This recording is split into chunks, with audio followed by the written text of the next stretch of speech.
What it do, what it do, what it do. And welcome to Trunny Rants Live. The stream where I don't care if it's one person or 1,000, when I go live, we're going to always party like it's what? 1999. I am your wonderful host for this stream. I go by Tron, T, or Trunny, as all of you or may know or may not know. But I am so very excited to be here with you all today. Here in this live stream, we cover the latest and greatest in CU Colorado football news, where my goal is very simple. That's to entertain you all. So thank you all once again for tuning in to me, and I truly, truly, truly do appreciate you all. Round of applause. You all deserve it. But with that being said, man, let's jump right into today's topic, starting with the first team meeting of the winter workout. So, as many of you may know or may not, CU officially kicked off its off-season workout winter program, whatever you want to call it, this past Sunday. And boy, did we have a lot of confirmations of things that we have been worrying about. Not even worrying, concerned, not even concerned. Things that we just been guessing on. So I'm gonna play you this clip. Come right back with my commentary. Good morning. Morning. I'm excited, man. I'm elated. I'm excited so much. The room has changed. The faces are smiling and bright. Expectations is high, and I'm feeling real good. Good morning. Good morning. Good morning. Good morning. Good morning. Good morning. I absolutely love it because I really feel like this team is going to do some wonderful things. I'm not guessing. My expectation is of that nature, that we're going to do some wonderful things. This room looks so darn good and it feels so good, and the expectation that we have in this room exceeds all thoughts that I think some of you have ever had. I don't know how many of you have actually won in your life. I know many of you have, but we're going to exceed those expectations you have of winning. We're going to go. There we go. And the first thing I want to touch on before we jump into meat and bones of today's topic are the expectations. You heard Coach Prom there saying what his expectations for CU are this year, and we know that they are very lofty. But Coach Prom is a big dreamer. He didn't get as far as he did without being or dreaming big. But realistically, what should our expectations of CU be this year? So, is it time to drink from the Colorado football Kool-Aid, or do we need to reel in our expectations a little? I say this, right? It's too early. We still don't know who the defensive coordinator is, right? We don't know what's going on with Coach Sal, Coach Sapp when it comes to the defensive line. But when you look at the lay of the land of the Big Ten, with Arizona going through the coaching changes that they are recently going through, can we really expect Arizona to be what they were? I mean, I don't want to call this season a fluke, but they haven't been this good in 20 years. So I'm not betting any, not putting too much stock in Arizona. But outside of that, man, for me, I look for Utah, Arizona State, Kansas State, and even Oklahoma State, along with Colorado, of course, to be the real shakers and movers when it comes to the Pac-12. But that's not what we're here to talk about. Here to talk about, man, the new coaches and new positional coaches or staff members that have been added to this staff that got confirmed via well off on Sunday. But we have a few bills to pay. So play this ad real quick and get right back at you. Hi. Are you tired of the same old when it comes to the type of sports content you consume? Same opinion, same tone, same style of content? Oh, I'm so bored. Are you looking to spice up your sports life? Well, subscribe to Trani Rants, where we are guaranteed to pique your interest and keep you coming back for more. Trani Rants, subscribe now. Y'all heard it. That wasn't me. So subscribe. You gotta listen to the young lady. But back to the meat and bones. After Coach Prom addressed the team, that is when we got to meet the big dogs that he brought in on his coaching staff, the new coaching changes, because, as we all know, there's been quite a bit of turnover on this staff since the end of the season. But we're not going to go over every new single addition that they've added or new role of a person or new role of someone who's already been on the staff today. We have plenty of time. We have from now until September, so trust me, we will get to it. But I do want to talk to you all about a few of the coaches that they brought in. Starting with the first one, man. Coach Rispris. Ladies and gentlemen, let me tell you now, they got them a dog with this one, okay? For those of you who don't know, Coach Rispris comes from FAMU, where he was the head of recruiting there.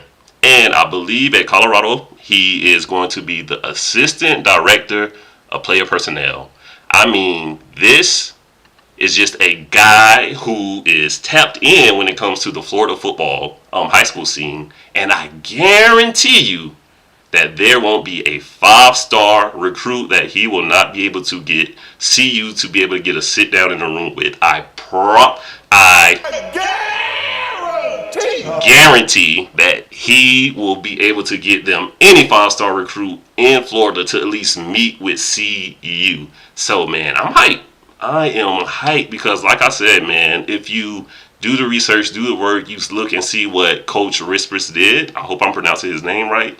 Rispris did at FAMU. I mean, after Coach Prom left for Colorado, left Jackson State, him and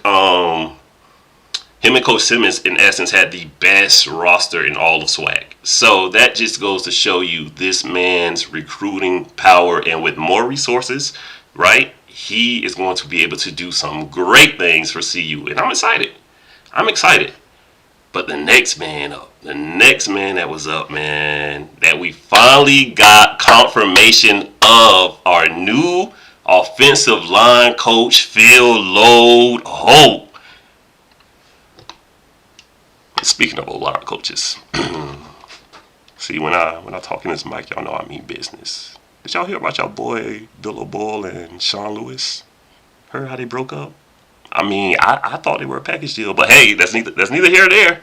Guess Sean Lewis came to his senses and decided, hey, my job will not be in your hands. So shout out to him for that. But back to business at hand.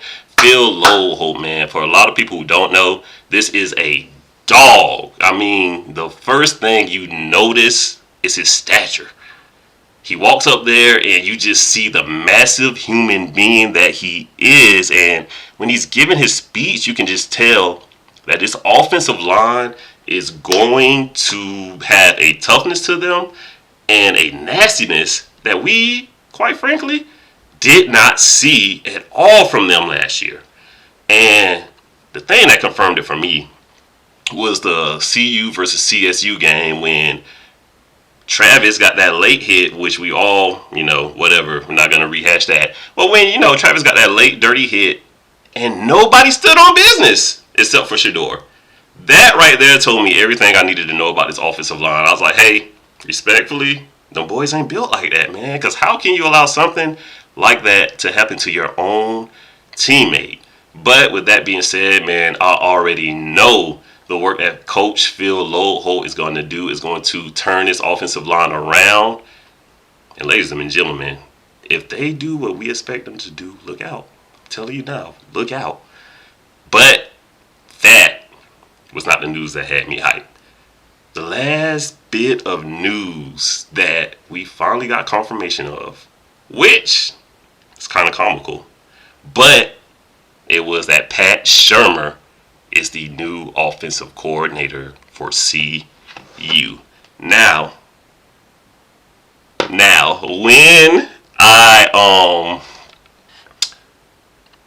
when CU fans heard this news, right?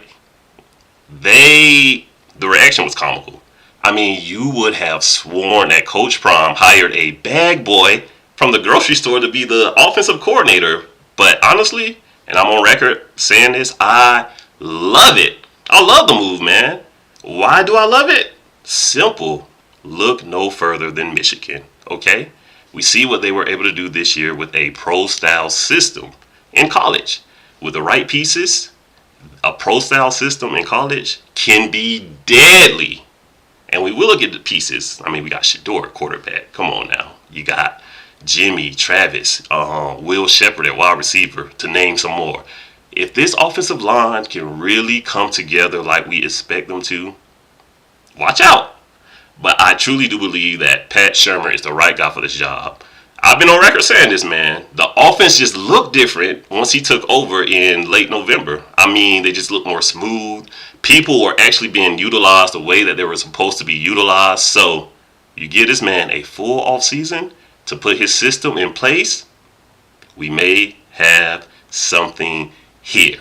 But it is time for a new segment alert, people. One in a possible. The hot take segment where we absolutely guarantee that at least one of our takes will come true. Alright, it's time for one and a possible. So, for those of you who don't know what one and a possible is, I got it from a game of spades that I like to, a game called Spades that I like to play. Basically, this is our hot take segment where we give 3 takes, right? The first one being the guaranteed book, or the take that is almost 100% guaranteed to happen.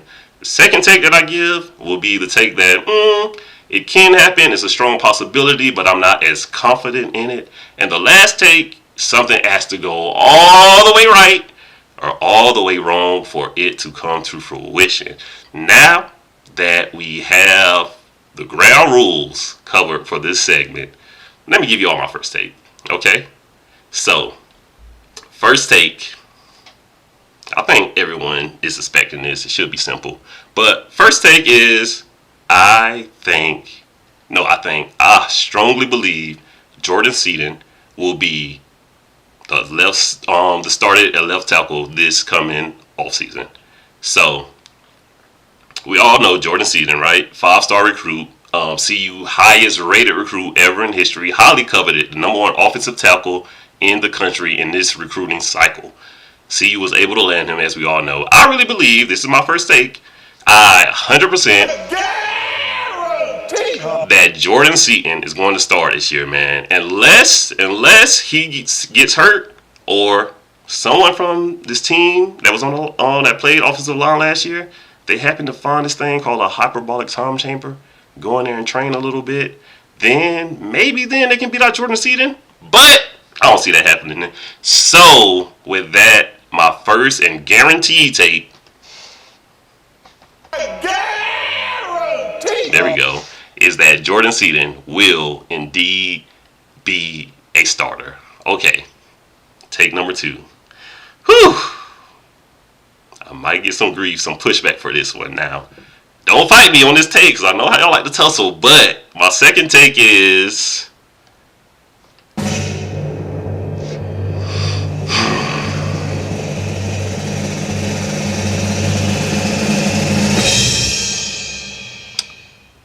think Jimmy transfers after spring.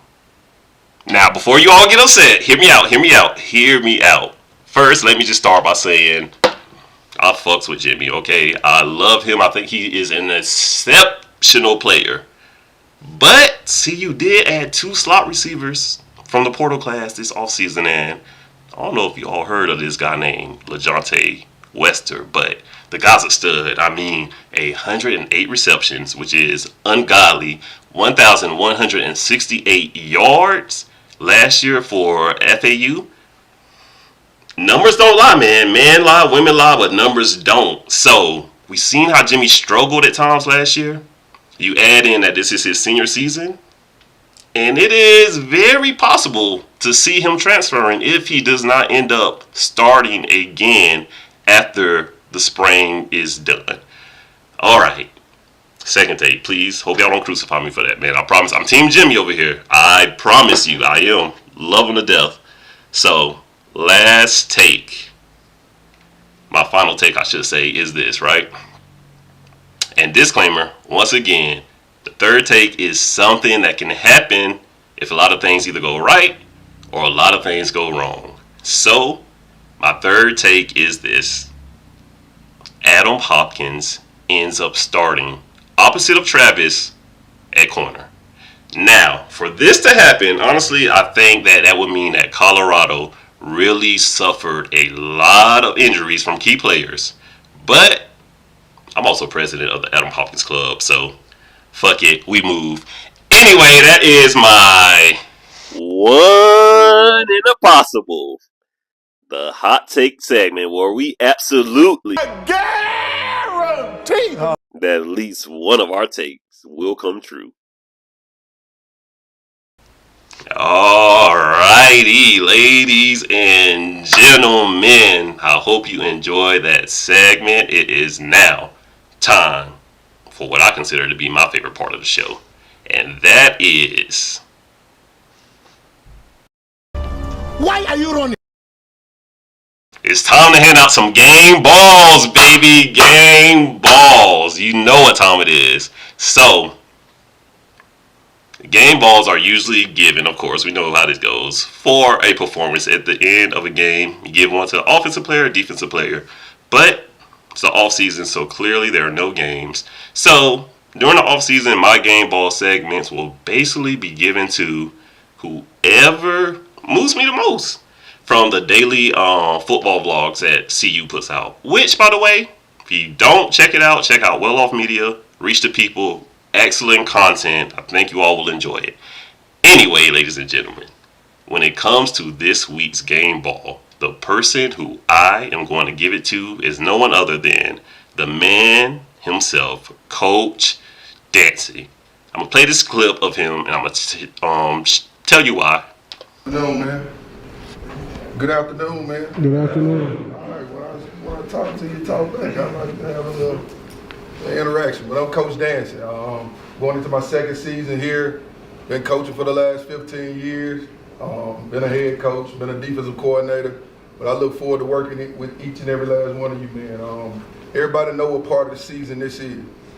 We're going into grind. This is the part of the year where you get better, where you take your game to the next level. And it's gonna be hard. It won't be easy. This is the part of the season where you grind, and we're gonna push you to be the best that you can be. Everybody understand that, right? Everybody know what you came here for. Everybody know the opportunity that's ahead of you. Take full advantage of the opportunity, and make sure you're not shortcutting it or cheating these guys that's sitting in the seat right beside you. Because everybody got to depend and trust everybody that's in it, including the coaches. So make sure everybody's on the same page. Same page? Same page, same page. Let's get it, man. Woo!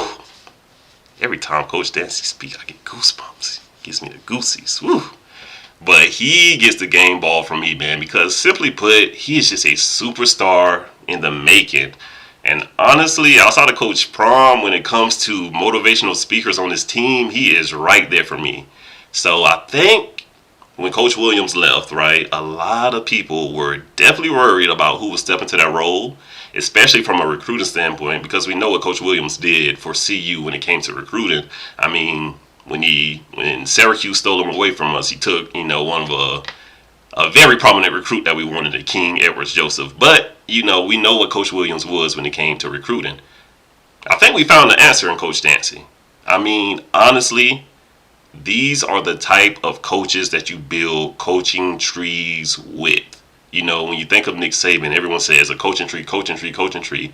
That's his legacy. The coaches that he actually mentored to come up behind him to be rock stars. And I think when it comes to Coach Prom's coaching tree, Coach Dancy, man, he is going to be his Kirby Smart. You cannot tell me that he is not a superstar coach in the making. And it's going to be sad when, someone finally pulls him away, but he is definitely going to deserve that opportunity.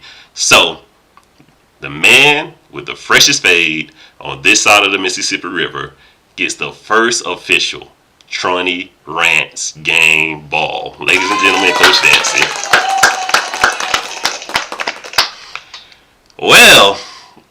Although we come to the end of the road. Now, but seriously, thank you all. Thank you everyone for joining me today for my first official live stream. I hope you all enjoy listening to me as much as I did talking to you. Remember to subscribe, like, and to share my channel for more exciting CU content. Until next time, stay passionate about the game, stay passionate about the life, and I'll see you all next week, the same time, the same place. Peace.